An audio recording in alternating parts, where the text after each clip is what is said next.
عدو دوباره مرد خانم دکتر. من عدو رو زنده میخوام. حالا برو چیکار کن.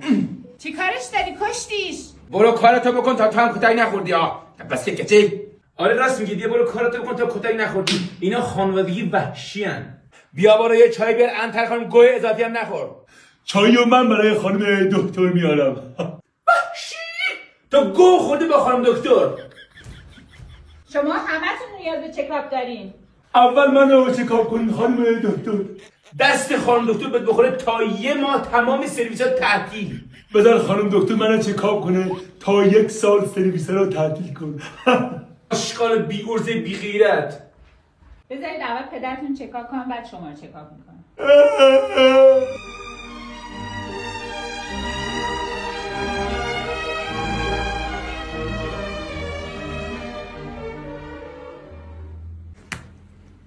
از سنت خجالت بکش پیرمرد، برگرد میخوام پولتو بزنم.